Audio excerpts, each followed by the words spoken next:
Hayig soon maayong adlaw ug maayong gabi. Another day and great opportunity nga mag-share ko sa imo karon og pulong sa Ginoo. And ang akong i-share sa imo karon is makita sa Proverbs chapter 23 verse 17 down to 18. Ano ang pulong sa Ginoo? Ayaw kasina sa mga magkasasala. Hinuon padayon sa pagbaton og kahadlok ug pagtahod sa Ginoo sa tibuok mong kinabuhi. Kung buhaton mo kini, mahayag ang imong kaugmaon. Grabe ang kanang reminder sa pulong sa Ginoo sa matag usa sa atoa. Now these verses very clear kaayo siya and very understandable jud kaayo siya no sa ato ang kanang kinabuhi.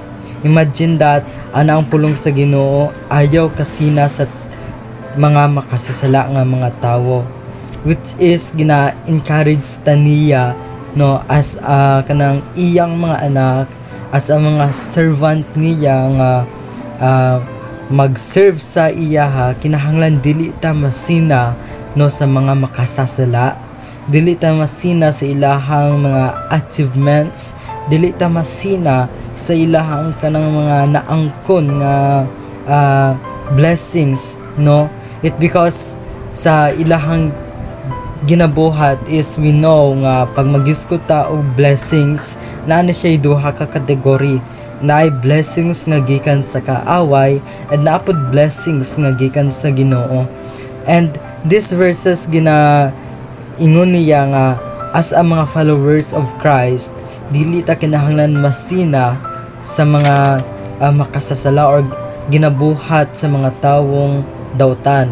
It because their purpose is kabalo naman ta kung paano nila gina-achieve ang ilahang mga bahandi no, like sa ilahang pagkuha sa ilahang mga blessings nga nadawatan is dili maayo nga binuhatan. And kini nga reminder sa ato sa matag usa sa atong kinabuhi nga dili pwede nga naatay ka ng kasina no sa mga tawo nga mga makasasala and even sa ilahang mga actions no. It because ang ilahang actions is dili kayo makatarungan sa Ginoo. Hinuon, you know, mao ni ang giingon niya sa kining sumpay nga sentence, padayon sa pagbaton o kahadlok og pagtahod sa Ginoo sa tibuok mong kinabuhi. Mao kini ang encourage sa Ginoo, masinuon i-build nato ang atong kanang trust no, mas i-build pa nato ang atong kanang commitment sa Ginoo, mas i-build pa jud nato no ang atong kahadlok sa Ginoo.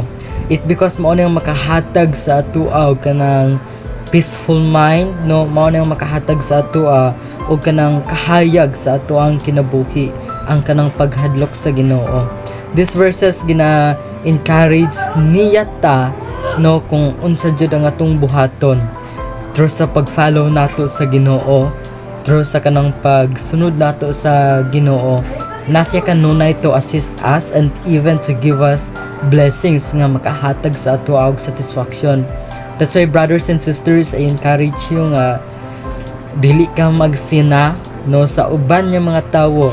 Actually dili lang sa mga tawong dautan or makasasala, it because to all of us makasasala jud ta. But ginaingon niya diri dili ta angay masina no sa mga tawong lahi ang ilahang purpose para ma-achieve ang ilahang mga achievements sa ilahang kinabuhi. Dili ta angay masina ato, it because na ang Ginoo to give us blessings na makahatag sa ato og satisfactions.